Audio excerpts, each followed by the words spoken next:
Hi there, my name is Susan Grace and welcome to yet another episode of A Woman's Journal. This is a platform where we get to empower the woman's voice.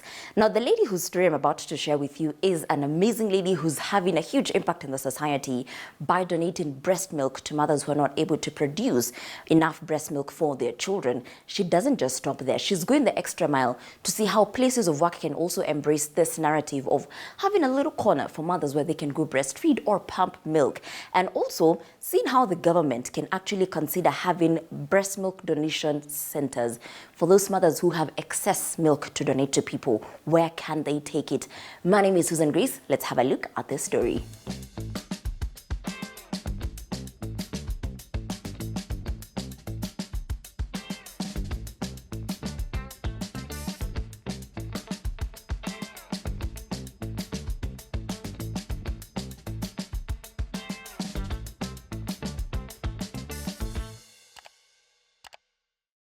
Well, before we jump into this conversation, I want to allow my guest to first introduce herself. Then we're going to do something fun, but introduce yourself first. All right, so thank you very much for having me. My name is Chelimo Njoroge. I am a full-time wife and mom to Wanjam. We have 2 children. Our oldest is 3, and we have a 9-month-old. So in my part-time, 8 to 5, I work as a development worker in an international NGO as a program manager. So that's basically who I am, what I do. And yeah, one of the things that has been evident for me this last year, and hence our conversation, is that as a mom, I'm also a breast milk and breastfeeding champion. And I have also been very keen on advocating for many things related to breast milk, including donating breast milk. Yes. I love that you brought out that you have 2 children, because later on I want to find out if you had the same experience with your first child. Yes. But for now, let's see. It's a new season, new things. I want us to play a little game. There's so many options here, but we're going to start small. So this game is called Let's Get Deep. So we're going to shuffle up those questions. Okay. Whatever you pick, you have to answer. Okay. Yeah. Let's see. I don't know if you'll do one. I'm a 2. Yeah, so. Okay, so pick one card. Yes. Okay. So it asks, what was your favorite food growing up? So mine was definitely chapati. So chapos, because it was a very rare delicacy. It was chapos was Christmas delicacy. So that must be chapati. That was my favorite food. Okay. Do you also want to answer? I think I'll pick another one, then you'll shuffle, then I pick. Okay. Okay, let's go with this one. Okay. So it asks, what is your favorite thing to eat for breakfast? So right now it is oats, and I love to build my oats differently every time. So I will definitely have yogurt and then different kind of fruits and nuts. So if it is cashew nuts, just peanuts. But my current favorite thing to have for breakfast is oats. Yes, I love oats. Yes. Kazi kwako. All right. Let's say do a deep Let's go shuffle. deep. I like 6 All cards. right. Okay. So let me start here. Okay. What is your favorite movie genre? Ooh, drama. Ooh. I love me some drama. You see these movies of Kina, the Empire. There's this other one with this lady called, I forget the name. The family drama, especially rich people family drama. Those kind of movies. Yes, I'm not a drama queen, but I love me some drama. Yeah, I'm there with you. Uko na mimi hapo. And a bit of action as well. All right, let's Romantic. What was the last show you binge watched? Speaking of drama, there's this movie called Beauty in Black. Have you watched it? Yes, I have. Okay, I can really watch non-stop. Tyler Perry has me on chokehold. Do you know unaenda washroom, unachota maji, unakaa, then you're like, yeah, it's 3 a.m. One last one. So yeah, that's the last movie I binge watched. Yeah, well, nataka kufanya ingine mo. What do you think? One more? One more? Okay. One more, let's see. And we can answer, both of us can answer. Very nice. Okay. Bam. All right. What is the strangest place you've fallen asleep? You want to go first? No, I'm curious to hear the mom story first. Ooh, yeah. I think now, anytime I feel tired, it could be time to sleep. So I think sofas are usual and so on. But hospital, especially when I was not hospital, like the clinic where you wait for the doctor, Right. when I am pregnant, and I will just put my head down and sleep and have a really nice nap. Is it once for? Yes. But then, at that time you have zero care in the world, because everyone will understand you're just pregnant and tired. Yes. So I think that will be probably the strangest for me. Yours? At a funeral. I think it's one of those funerals I didn't even know I was gonna go, but then I was invited, and then maybe umelala late, tumemsha mapema, so we're there morning and you're just like, it's so wrong. But we're not judging you. We listen, but we don't judge. Don't judge. And there we have it. Thank you so much for gracing my podcast, Chelimo. I like what you've said. You are a breast milk champion. And let me start by asking you what I'd asked you earlier. Did you have the same experience with your first child where you have an abundance of breast milk? Yeah. All right. So I got my first son in 2021. And I reflect on the journey I am on now from back then. So let me just share my experience at the hospital when the baby came and everything related to breastfeeding. So when our son came and we're trying to find a latch for our son, or generally just trying to breastfeed him, I remember it was a struggle. We had a pediatrician, nurses trying to support me in that journey. It's my first baby. Everything is new. And nothing was working. There was no nipple for the baby to latch on. And anytime we get a latch, it will be just for a few seconds, and then it's off. The baby's crying, and everyone is starting to get frustrated. And the nurses where I was asked me if we have a nipple shield. And my husband and I are looking at each other wondering, what is a nipple shield? And I remember from that time, I got interested to know why it can be difficult for some moms in their lactation journey, and what are some of the things that we can start talking about to ensure that it's not as difficult, especially for new moms, as I was at that time. So my husband rushed to Biashara Street, got a nipple shield. We came, washed, sanitized. I'm sure you're wondering what that is. Is it like a natural nipple shield? Yes, it's a device that you put on your nipple to enhance the latch. So it means that now, over and above your nipple, there's an extended, usually plastic or silicone item that you put on your nipple, and they're now able to have a latch. But it means that they have, when the baby is pulling from the nipple shield, but the milk is coming from the mom. So it has some holes that allows for the breast milk to come out. Okay. But then that's where they latch on. So it's like a kamunyonyi. Yes. Okay. But that you put on your nipple. On your nipple, yeah. So we got that, we started using that, and there was all these other techniques that the doctors and the nurses recommended to ensure that there's a nipple for the baby. So that journey started very tough. There was a lot of learning in terms of breastfeeding our baby. And the more I did it, the more I was in the journey, and the more I shared, I realized it's not unique to me. There's all manner of, all types of nipples that moms have. So those that have flat nipples, that have inverted nipples, those that have short and soft nipples. And if you have any of these nipples, it becomes very difficult to breastfeed your baby.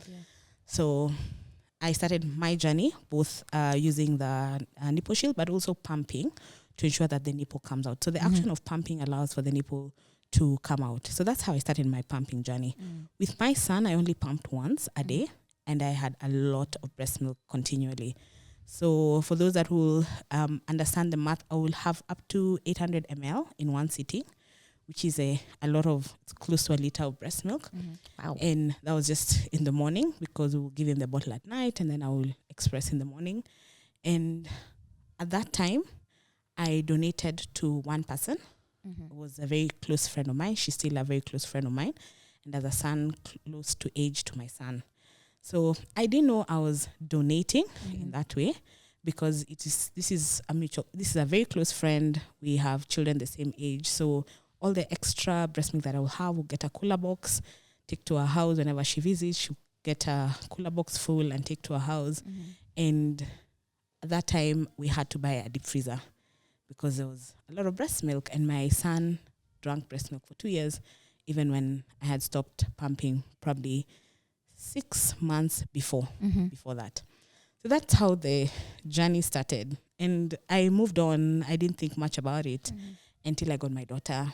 And that's when this entire conversation of being a champion in breastfeeding and breast milk started. Yes. Oh, wow. So basically you've always been blessed when it comes to the production of breast milk. Yes. And I think it's you can trigger to overproduction of breast milk, but I also believe it can also be natural. You can there's many techniques that moms can do to increase their breast milk supply, and there's also, I'm not sure if it's science, but I believe that there's also the possibility that some have naturally high or a lot of breast milk. Yeah. Yes. Is it hereditary? Like, did your mom maybe share that she also had? Idea. I have no idea. Yeah, our days, there was no the technology for having pumping or having extra breast milk was not there. But what I can say is I'm a twin, and we both breastfed. You're a twin. Yes, I'm a twin. Girl. My husband is also a twin. Girl. Yeah. I'm shocked you didn't have twins. Different story, but yes, probably we will, hopefully. All right. Prayerfully. And speaking of your husband, was this overwhelming for him when now you're getting to a point of getting a freezer for all this milk? Was he like, whoa?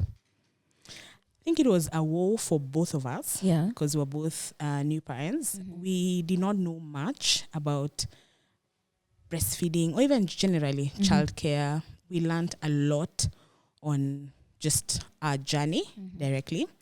We have a very core. We work a lot together in raising our children. I remember with my son, I can count how many times I washed him, for example, or even woke up at night to give him a bottle because he takes that on.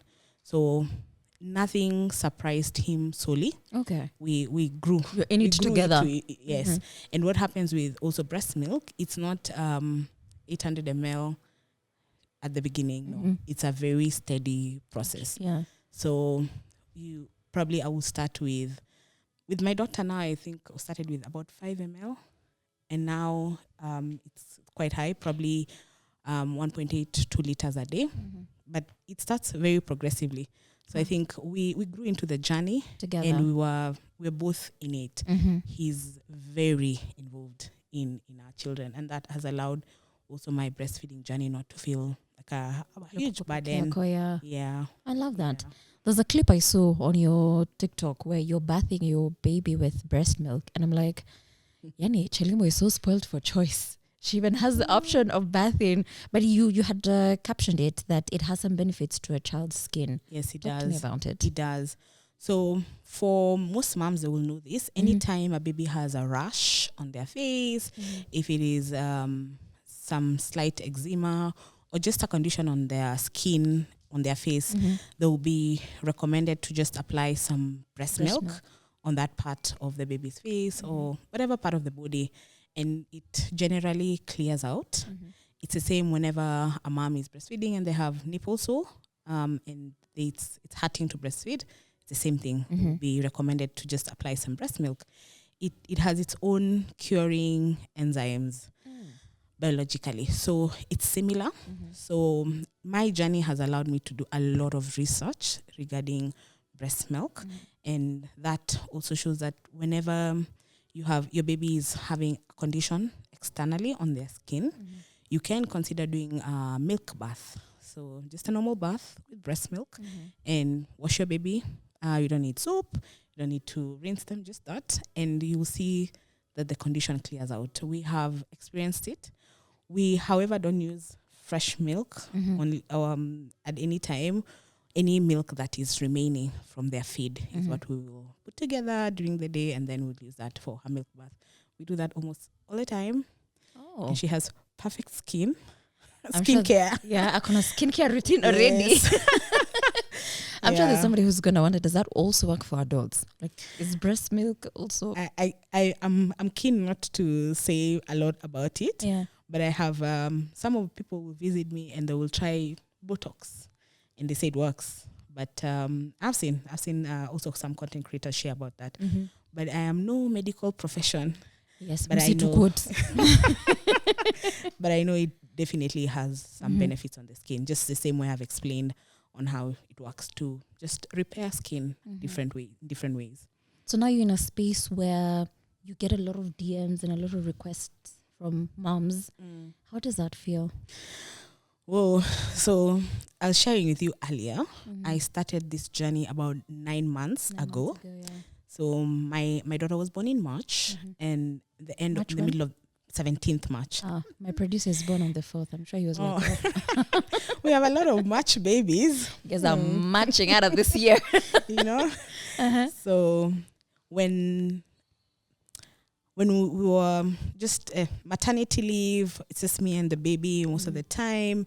And most of the time I'm holding her, scrolling on TikTok.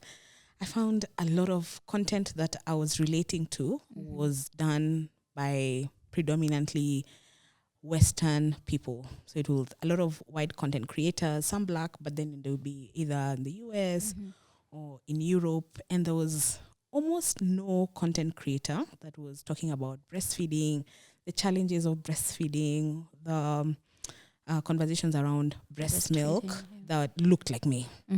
So when my baby was just about 2 weeks, as I mentioned, I just took my phone, put it on, and I did a very simple video, just sharing my journey at that time. And at that time, I had 37 followers on my TikTok. And within 9 months, that has grown to about 14,000. Wow. And has made me realize that there are so many moms, including the DMs that I get, there's so many moms that are going through this breastfeeding journey with very little information. I also reflect when I had my baby showers for both our babies, there was very little conversation about breastfeeding. And there's a general assumption, stereotype, that it is automatic, that you will know what to do. You and your baby will automatically get it. And my journey has been very different. And it's not just my journey. The last 2 months, my niece and my sister-in-law have both had babies, and have had to sit on their side and really, we walk through that journey of breastfeeding and helping them just to get a latch from their children. I'm not a lactation consultant. I'm not a medical profession, but it's just the experiences that I've gone through. And has made me realize that this is a very challenging journey for some moms, but not many people talk about it. I now appreciate the profession of doulas, lactation consultants, and moms, or just medical professions that work with moms during this journey. And having a platform on my TikTok page that I'm able to talk about it. I just share from my experience. I'm very clear. I'm not, again, a medical profession. I share from my experience and I say, this was my challenge. This is what I used. This is where I am. And from the DMs, there will be very similar questions and conversations. So what has happened is, generally, because of the journey that I have shared, I've also been open the kind of amount of breast milk that I'm able to get for my baby. And it's more than my baby needs. So in that journey, I have had many moms requesting if they could get breast milk for their children. I've also had many dads reach out to you. Yes, so many dads reach out to me, either to help them, their wives with some information, or even to donate breast milk to their wives, or baby mamas at different levels. And I have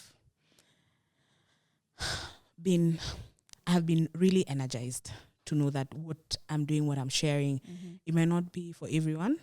And I tell people, if you've not seen my content, you're not my audience, because the people that are keen on this journey have really, really benefited from the content that I share. So in that, I have been able to donate breast milk. Probably I need to start doing math. And I've been able to donate breast milk to over 7 families. Oh, wow. And some I have done more than one. I know at least there's 2 that I have. They come for breast milk at least twice a month. Yeah, for the last 3 months. So that's been the journey. And I think it's just started. It just started. Yes. Do you ever get tired? Well, that's a I would say yes and no. Yeah.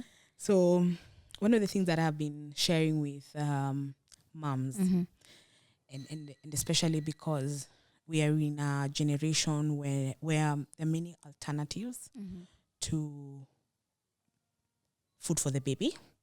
So yes, there's a recommendation that children should be exclusively breastfed for 6 months, according to WHO. However, the systems around us, so you need to go back to work after 90 days if you're formally employed, sooner if you're in the informal sector. So you find that moms have to look for alternatives. It will be either formula or cow milk, packet milk, so different alternatives. So what I do in my journey is to share with moms that of the importance of giving their children breast milk, but also the realities of pumping. Yeah. So yes, it can be very tiring because you have to work your schedule around pumping for your child. You have to work your schedule around cleaning, pump pads and bottles. And for anyone who's not done it, I can tell you it's a lot of work because it also requires it requires you. So if you don't have a wearable breast pump, for example, you can't move around. You have to sit for half an hour and pump every 4 hours. If you have a wearable pump, then you can move around, do a few things, but then you still have to remember to do it. Some moms would probably prefer to put an alarm. Some have a biological alarm where they know, it's time to pump, depending on how they're feeling. But it's a lot of work. It, however, has a lot of benefits that makes their tiredness not too...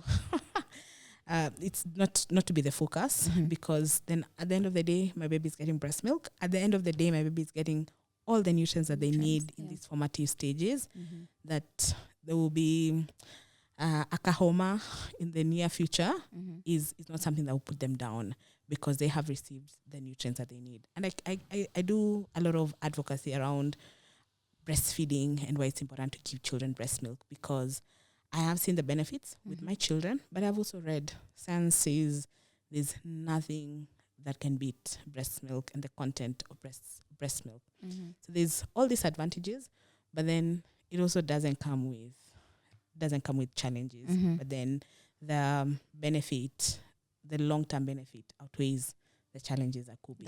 Okay. Yeah. Does it ever, now looking at this from the point of your mental health, your mental state, it's a very noble thing that you're doing for moms and also for the dads who are standing in the gap of their moms. And I'm sure there are also dads who reach out to you because maybe there's a demise that happened where the mother passed away and now they have to take care of this child. Does it get to you mentally? Do you have moments where you're like, if I don't take a break, I'm going to lose it? So I have to say that my pumping journey is about me and my baby. Yes. Everyone else benefits from the overflow.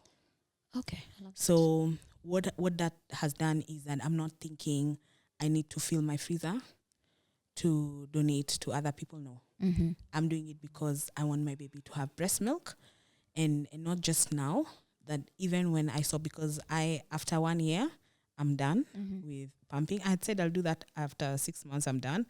But now I feel after 1 year, by the time we're in March, I should be done with pumping, that she will still have breast milk for at least a year after that, until she's 2 years. So for that, I'm happy to pump and ensure that my breast milk supply does not dip. So everything else that is an overflow, because then there's very clear guidelines on how long breast milk can stay in the fridge, in the freezer, and I can talk about that shortly. So anything that then is an overflow, then I'm happy to donate that. So it still does not fully address mental health, because I can tell you, thinking about waking in the middle of the night to pump, Yeah. that means that your sleep is interfered with, or just ensuring that your pump pads are clean for the next pumping journey is a lot of work. So what I have done is also to put systems in place that ensure I'm not the only one doing it, and hence I'm not feeling a lot of pressure. Around it. So what I've done is that for the people that in my life, so my husband, for example, anytime I need to wake up at night to pump, I'm not also waking up to feed the child, feed our baby. He's happy to do it. He loves doing it. So he does that. It allows me to then focus on the pumping and ensuring that my baby has milk for the next feed. And then people around me, Anani, I work with them to just ensure that we have clean pump pads and bottles for the baby to use. With my fast, I did everything for myself. I'll wake up in the feeding. Yes, and not the feeding. At least my husband still did that. But I didn't trust anyone to clean anything related to the baby. To the baby, apart from my husband. So when I had to wake up at night and I only had one pump, I have to wake up at night to clean, ensure the next time I'm pumping, I have clean pumps and pump pads. It was a lot of work. And I could tell I got frustrated with the process. I almost didn't like doing it. And I had to take a step back and look for help and ask for help. And now I feel I love doing it. Some sense of relief. I love doing it. I even have time to not only pump, but also to create content around my journey, which then I'm enjoying to do. I love that. Yes. Yeah. So there's going to be a moment where you won't be able to donate breast milk because, like you said, you want to stop breastfeeding in March next year. Yes. But you'll make sure you have enough supply for an extra 1 year. So that means kuna time maybe you'll not be doing the donation. Yeah. Oh, unless maybe you end up with another child. So no pressure. Yes. But this is what I'm keen on. Yes. And because I know this is not a Chelimo journey, my focus has also been on advocacy, on the issue in the things that I'm doing right now. Yeah. So two of the advocacy issues that I'm keen on, and I'm doing it at different levels in my life right now, is first to advocate for the implementation of the breastfeeding mothers bill. So one of the things that we have in our country, which generally should be progressive in that, is that there is an Act 2024 that requires all employers to have a lactation place for moms. So wherever you work, you should have a room, which is a private room where you can pump or bring your child and breastfeed. And it has very clear guidelines on what you should have. It should be lockable. It should be in a private space. It should not be a washroom. It should have a fridge where you can put breast milk there after. It should have baby electric. Yes. Exactly. Many our organization luckily has one, and I usually share this is how one looks like in terms of the very specific guidelines that it has. But then I have been to many facilities in last year, 2024, that don't have. So as part of my advocacy, I am writing letters to these facilities, and some of them are big government facilities that receive many people every day. And just to say, you are required by law to have this. You don't have this. You should have plans in place to have it. So I'm not only doing content for me and for people, but I'm also running advocacy campaigns in that way. But the one that I'm really keen on is for our country, it's time that we have a national breast milk reserve. So what do I mean by that? The many moms that have an oversupply, like me. I'm not the only one, and I can tell you so many moms that write to me asking where can I donate, or even to say I have so much breast milk I have to pour because I don't have storage. On your comments. Exactly. And I can tell you, even in my DMs, it's so many moms. So a place where moms that have an oversupply can take breast milk. Yes. And it's not just an oversupply from their baby. It could be that some could have a condition that they just generally have breast milk, but others could be that they had a pregnancy and lost it and have breast milk, and they want to live or to serve their child in that way. And honor their memory in that Exactly. manner. And then we have moms who probably did not live to see their child after delivery. So it means that the dad who will need breast milk. We have just generally moms who don't have breast milk completely.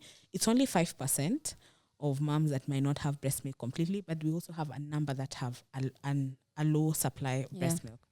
So one of the things that I'm keen on in seeing in our country is a national breast milk reserve that serves both these moms. Those that can come give breast milk, those can come and take. Yeah. Is this unique? No. It's been done Where before, we are as a middle economy country, we should be able to have that. South Africa has several. Nigeria have, and this is Africa because I don't want to mention other countries. They have more than one. Yeah. A lot of the content that I see of moms in the US, in Europe, is where they actually take breast milk to a place and someone comes and pick. So how does that look like? Similar to blood donation, is a place where you can go donate. It is screened, safe for the baby, and then babies are given, or moms have access to that. So we have one of our national maternity hospitals has something similar, but can only accept breast milk from moms from within the hospital. Okay. So we have the potential, we can do it. However, we need to do more as a country. So for a country to have healthier children, even in a time where, yes, you need to breastfeed for 6 months, but you only have 3 months maternity leave, we need to find a way that we can bridge the gap. First, to ensure that all organizations are adhering to the Breastfeeding Moms Act of 2024, but that we have a national breastfeeding reserve that allows for our children to have breast milk, all our children to have breast milk, but for those that are now working, that are able to produce, have a place where they can pump breast milk. Yeah. So those are the two things that I'm also doing. Very keen on. So that it's not Chelimo. It's not that after my freezer is finished or that it is what else? It is just for my baby. What else? No, it's to say that as a country, there's conversations that we need to have around breastfeeding and breast milk that we are not having. There's a gap that we need to bridge. And even though there's so many other things that are happening, this is so important because what we're doing is we are advocating for nutrition for children at this formative age, that even when they are much older, there's so much benefit that they have gotten from the nutrients of breast milk at this time that will reduce mortality in our country, for example, that will increase our minimum age, mortality rate in our country, for example. So I see that as the next step for me. Yeah.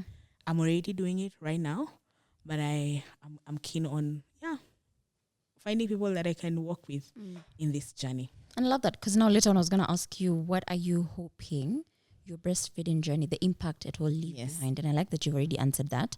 But even before we bring this to a close, you had earlier on said that you will talk about should I call it lifespan? How long breast milk can stay in a freezer? Yeah. All right. So as I mentioned, so my content is both to share what I'm doing, but of course is to, through that, learn and educate other people. So with that, I have then done a lot of research, and it's all this information is available in the CDC website. So CDC Gov have very simple guidelines on preparation and storage of breast milk. And I use a lot of this information to educate moms. So, for example, breast milk, once freshly expressed, when you put it on the surface, is good up to 4 hours. If you're not planning to use it within the 4 hours to give your child, you can put it in the fridge, and it's good for up to 4 days. You put it in the back of the fridge, not the door of the fridge, because when you put it on the door, and then it keeps losing the coldness or the temperature keeps fluctuating. Put it in the back of the fridge. If you're not planning to use it within the 4 days, you need to bag it and put it in the freezer. If you put it in the freezer, it's good up to 6 months. And your baby can have that breast milk within the 6 months. If you're not planning to use it within the 6 months, you need to put it in the deep freezer. It's then good for 12 months. So these guidelines, it's not according to Chelimo. There's very simple guidelines within the CDC website that has this. So that's in the terms of the storage. And then, of course, it also has similar guidelines on preparation. So just as basic as you cannot microwave or boil breast milk, you can not give a child cold breast milk either. So you remove it in the fridge or the freezer. You put it in a warm bath, just, a bowl with warm water. And allow it to warm up. And if it's frozen, you can put it in the fridge overnight to defrost. And then you warm it the same way in a water bath. So this is processes that I also share and educate moms on how to do it. Believe me, I used to feel like this is so obvious. No, it is not. It's not? Because it wasn't obvious to me. I had to learn it. And now the more I share with other moms, I will get a lot of questions on, how do you give children defrost milk, frozen milk, how do you defrost, and so on. So I've been keen to just share how I'm doing it, to document how I'm doing it to other moms. And I'm really excited to see how many people have engaged with that content. And it made me realize, as I mentioned, this information, it might not be as obvious as we think. And many people we're learning together in this journey with so many moms and dads in the process. I love that. As we bring this to a close, how can people get in touch with you? Alafu najua earlier on you said you're a twin, your husband is a twin. Do you hope to get twins one day? Yes, we do. Oh. You speak it in from my mouth to God's ears. God's ears. Yes, we let's see how it goes. It is in God's hands. Hallelujah. It's our desire. Yeah. Yes. Some of the things that one of the things that I had also thought to share, right, even before we wrap it, is that the journey, this motherhood journey and breastfeeding is something that I really encourage moms not to do it alone, because of course mental health, but just that it's not easy.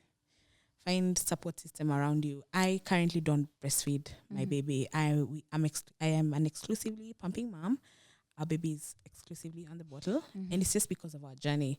2 months into our breastfeeding journey, it just became so difficult. My baby refused to latch because there's nothing to latch on.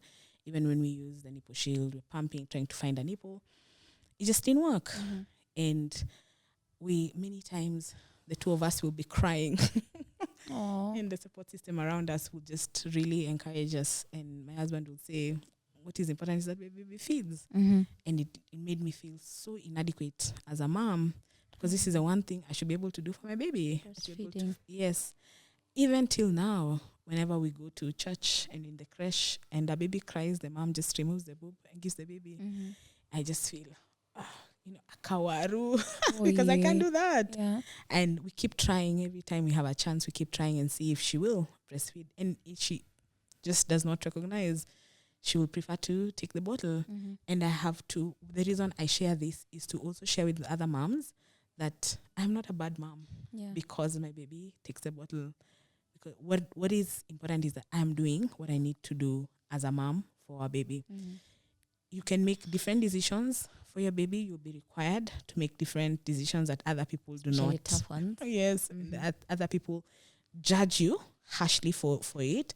But my platform, my page is also to share that journey very vulnerably, and to tell moms, there's all that society will judge you for. There's all this expectation, but do what's best for you, and do what's best for your baby.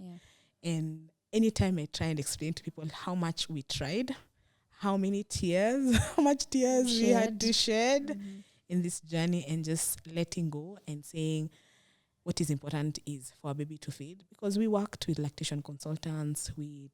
There's nothing we did not do, but this is where we are. And we're in a place where, because of this young girl, many other children are able to get. Their lives have been impacted. Yeah. So it is a breast milk. blessing in disguise. We need to be keen not to focus on just the things that didn't work, even though I feel like they're so important that they worked at that time. So you might need to ask that question again, the final question. Yeah. But I just felt like I needed to share with you that it has been a whole process. It's been my difficulties, my tears has made me, be on this journey that I am on right now. I love that you've shared that because, like you said, their society is usually very quick to judge. Oh, she doesn't want to breastfeed. Oh, selfish. I don't know if you've had people tell you you're selfish, but now they do not know. No, you should see my comments before. And what I did is initially I will delete those comments that were negative. And unfortunately, they were from men. What? Yes. Both genders. Wondering why you're not breastfeeding your child. Why are you pumping breast milk to give them? And right now, so thereafter what I did is I will actually tag that post, that comment, and do a post around it and just sensitize people why I'm doing that. And I'm at a point where I don't catch. I just realize maybe it's because you just don't know. Yeah, you don't know. You don't know. You don't know my journey to where I am. You don't know what other women's journey is to where they are. You don't know why a mom somewhere is giving their child uji and they just don't have breast milk. Yeah. They have tried, they don't have, because for you to have breast milk, you also have to really have the right nutrients, and also work on you for your baby to have something.